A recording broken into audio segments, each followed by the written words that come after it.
This is a game that won 3C's Advanced Coaching Game of the Year award, because we had like this rapid tournament in club, and we used to play like a rapid game, and then there's like a best game prize, the most exciting game, and this was the one that won it, and it happened to be one of my games against Andrew Horton, who we've seen a few of his games as well, so him versus me would be interesting.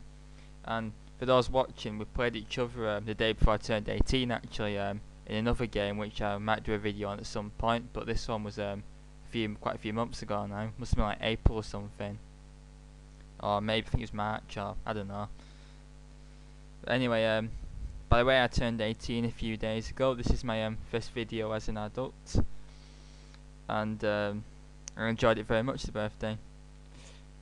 Anyway, Andy was white and opened with e4, and I seem to play everything with black these days, and at this point I was like playing the French, but he plays this rather annoying sideline which I don't really like against it, even though now I'm booked up against it, but at the time I wasn't. So to avoid getting smashed, I played the opening I'm most familiar with, which is the Caro Kann defense. And after d4, d5, knight c3, d takes e4, knight takes e4. The main line is bishop f5, and then knight g3.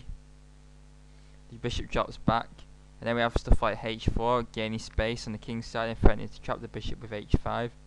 So h6, and then white can play h5, bishop h7, bishop d3. Then black will swap off, queen takes, knight d7, and knight f3. An interesting game emerges where black's going to play e6, and he has a very strong grip on d5, and although white's heading development and has a lot more space, black's position is very solid because of these pawns. So it's a tough nut to crack this, and white always struggles to get an advantage against the Caro Kann, which is makes it worth playing. Also interesting is knight d7. And but I actually played an interesting sharp line which is quite unique from the Caro Kann, because rather than being solid, you get actually activity, but it's a bit risky. I played knight f6, and after knight takes f6 check, which is the only reasonable move, you can take it back with the e pawn, but I decided to take it back with the g pawn, and I just drawn some arrows to show everything.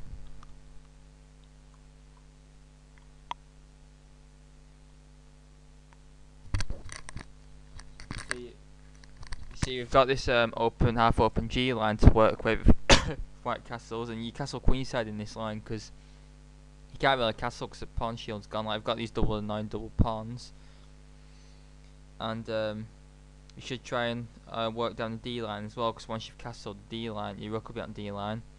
Queen C7 is the best square. You put the knight in D7. And you can also ram the H pawn down white's throat as well, which is pretty good, especially if white fianchettos on G2, because that's probably like the best way, because it neutralises the G line pressure. And also, if black's going to castle long, then the G2 bishop points at the king. You should only advance with E5 in like specific conditions, because F5 becomes fatally weak, and also you have to be careful with the F pawn, so E5 and G5 aren't weakened. But I suppose if you advance the F pawn, you've always got another F pawn behind it. And it's a very interesting dynamic line, this risky. This was popularised by Bronstein and Larson, and Nigel Short plays it as well. But anyway, Andy plays bishop c4. The strongest line is c3, bishop f5, knight f3, e6 and g3. You know, to like neutralise the G line pressure and point the bishop towards where black's king's going to be castled.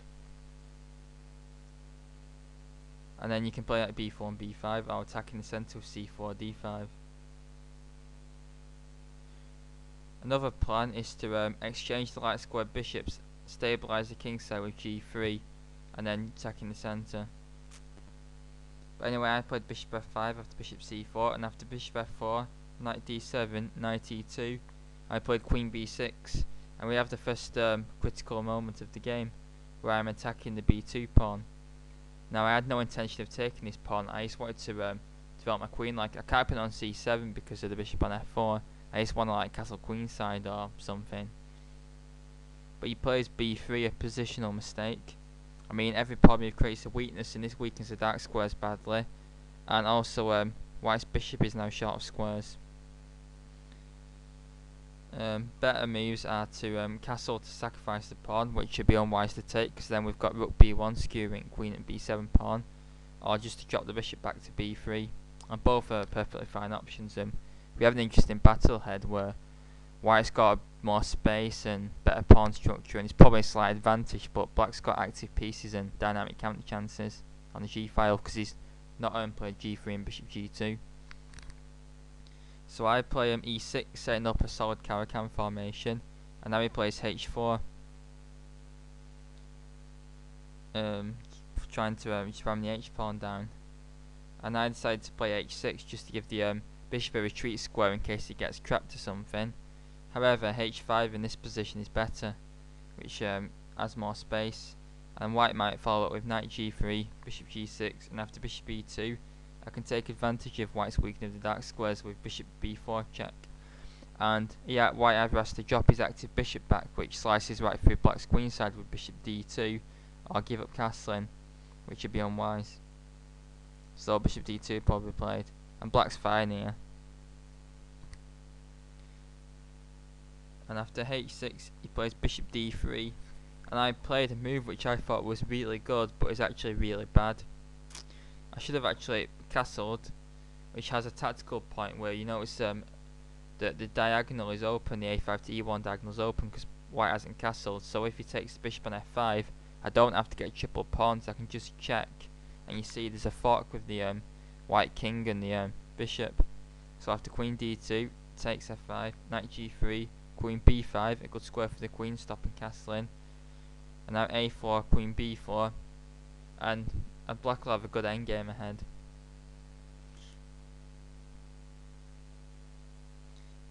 I also could have swapped on d3, which is what you usually do a lot in the Caro Kann. And after queen takes d3, I can either play rook g8 or castle long with a good game. Now after bishop g6, I thought that if it takes on g6 it's going to be a positional blunder and undoubling my pawns, but that's actually the best move by a mile. Because after f takes g6, queen d3, I mean, you look at these pawns. See, we've got an immediate threat of queen takes g6 check, and they may be undoubled, but they're like very weak and very hard to protect each other. And with a bit of persistence from white, one's probably going to drop off. So, but then he plays h5, which looks good, but is a mistake. And now I take on d3, and after queen takes d3, we arrive at that previous position where the only difference is that white's got a pawn on h5 rather than h4, which gives him more space, but the pawn's a bit more weak as well. I played bishop e7. Again, I should be castling. I'll play rook g8. Knight g3, f5. A very risky move, but it seems okay, because white's a long way away from dropping the knight in on e5, and I've also always got the other f pawn to kick it out, although that would be unwise giving up the g6 square. But this is a fine move, but again I should be castling, completing development. He castles long, and now I could maybe ram the a pawn down his throat. Something like this. But instead I tried to take advantage of the dark squared weaknesses and play queen a5. He plays king b1 and now bishop b4, trying to drop a bishop on c3, then a queen on a3 and try and crudely mate on b2.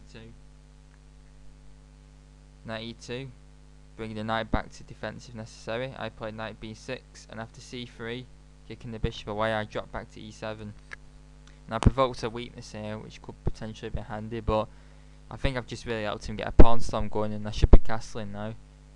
But he plays bishop d2, and I was worried about c4 here, but I decided to let it happen. I play knight d7, but I can actually play knight d5, which looks unplayable due to c4, but if he does it then I can drop the knight in on b4, and he can't play a3 because I'll just take it. And we have an interesting position here, where I've got some pieces around white's king, but it's hard to exploit, but black's fine here. After knight d7 he plays knight f4, getting the knight to a good active square, and maybe he wants to play c4 and d5, and after knight f6 I want to drop a knight in on d5, so he stops it with c4, and now the game starts to get very, like I said, this is game of the you think nothing's really happened here, even though it's like game of the year, and a lot of games were played in this. But with pawns on d4 and c4 versus pawns on e6 and c6, there is potential for d5 breaks, and then the game will become very violent. And in fact, the centre opens very quickly, and the game explodes into a tactical chaos. And this is why it gets game of the year. And this was a rapid game, by the way. We had, I think it was like 25 minutes or half an hour each. So after c4, I play queen, drop the queen back to c7. I've just realised that I've kind of like moved all my pieces towards white's king, then moved them back again for some reason. But it hasn't really done any damage. Now he plays f3. And after bishop d6, threatening the knight, he protects it with g3. Now I play rook g8, and I'm starting to get sub-counterplay down the g line, threatening to take the pawn, so he defends it. However, he misses a strong move, which was d5. The central break is playable now, sacrificing g3, and after rook takes g3, knight e2, rook g2, bishop c3, black's up a pawn, but white's got tremendous compensation. There is an immediate threat of the knight taking an e6 and then taking the bishop, and black's in big trouble here. And we'd both missed this central break green. We should have been analysing at every move, but in a rapid game it was a bit hard, and you can't blame him for missing it. Rook hg1, and now I decide to finally ram the a-pawn down his throat, and I still haven't castled at move 24. And I decided to finally get my own attack going. I want to play a4, take on b3, and then ram the b pawn, or maybe play king e7 or something, and other rook to b8. Get some interesting dynamism going. But now he decides to start attacking through the centre, rook de1. And now I'm worried my king's going to get stuck. And in fact, I get really worried about a potential sacrifice on e6. I did, you know, like knight takes, pawn takes, rook takes, you know, that sort of stuff. And I decided to remove his knight, but this is a nasty positional blunder. And we're coming down to about 5 minutes each at this point. And now in fact, after bishop takes f4, I've just lost my dark square bishop for no compensation. Now I'm in big trouble all of a sudden. And in fact I blunder again as well. Queen e7 keeps black hanging on. But I play queen b6. Now this is where the tactics start to occur. Then first of all I was thinking that I've put my queen on the same line as the white king, so I might be able to play a4 if it gives me a chance. I thought as well I'm tying his queen down to d4, and maybe I can castle long finally and have a very rosy future with pressure on d4. I'm also threatening knight takes h5 as well, and then I'm attacking his bishop, and then the g3 might fall, and I thought I've got a good position here. But you notice that because I haven't castled, we've got this pin on the e line, so the pawn on f5 is actually not protected because the e pawn's pinned. So he takes advantage of this by taking it off. And now I take on d4, and now this game just gets really incredible now. Now I've opened up the d line for his rooks, my queen's protecting the f6 knight, I've won the pawn back. But now it looks like white's got a killing move here. It looks like after bishop e5 black can resign, but that's actually a careless blunder. The move that wins the game and takes advantage of my mistakes is the quiet move. And if you want to try and spot it, please stop the video now.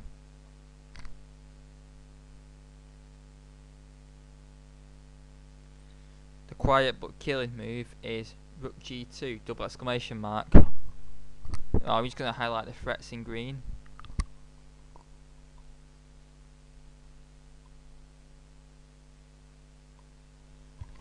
You see there's an immediate threat of rook d2, which would like kick the queen away from the f6 knight. There's also all sorts of stuff like bishop e5 is now threatened, and this move was actually mainly designed to prepare bishop e5, because actually, because of the rook's position, bishop e5 was unplayable. And I've given you a clue. So after bishop e5, see if you can spot the move that I played, which turns the tables completely. And stop the video if you want to try and spot it.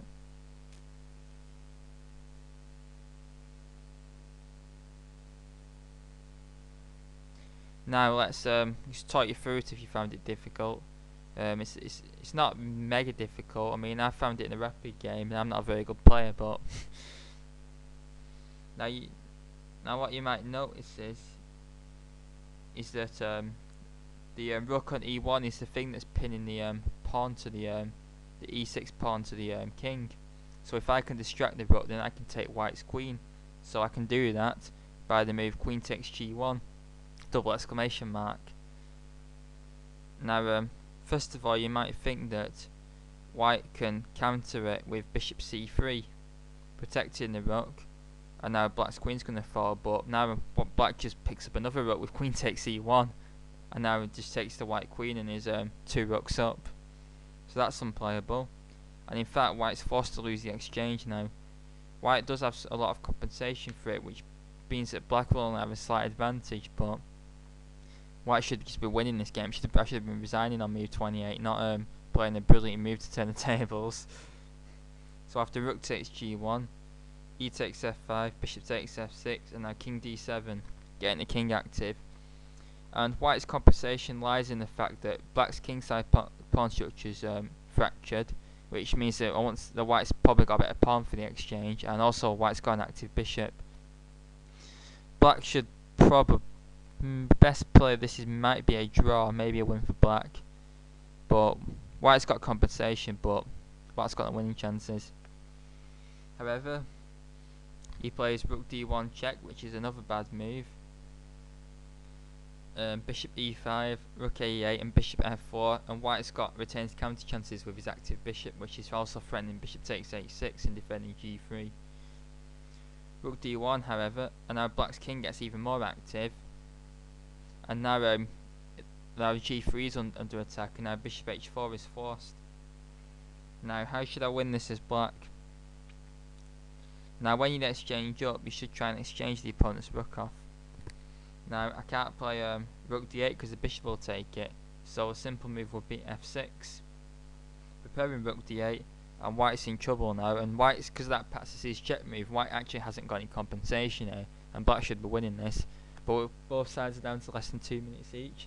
Game's getting critical, and I play b5, trying to open up the queen side, but now he plays c5, which has a very brutal threat. And we have rook d6 check and bishop f6 mate. So f6 is now a box move, aka forced. I play a4 just to make the game more funnier. He misses it and plays b4 and now I play rook a7, and now he plays check, and I'm thinking, wait a minute, where does this come from? Even though I could have done it in the move earlier. What's going on? I'm not going to get mated, am I? I went king e5 with about a minute left each, thinking, oh, f4, I've got king e4. I know it's going to take a pawn c6, but then at least I won't get mated. And then all of a sudden, out of nowhere, bishop f6 mate. Ah! I'm like, how did I lose this? I was completely winning. I was an exchange up. How on earth has this happened? How can you do this to me? Ah! And it's quite a funny checkmating pattern, this, I'll admit. Pretty embarrassing to have to suffer it. Especially seeing as if I'd have beaten him as a high graded player than me. By about 20 points, so.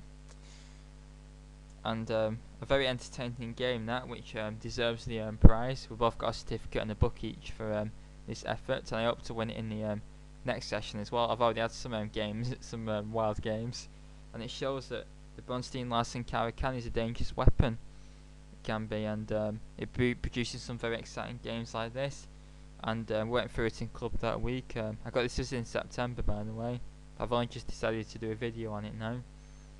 And I hope all you viewers have enjoyed it, and you'll probably laugh at the end. Anyway, please leave any comments and thoughts. Thanks very much.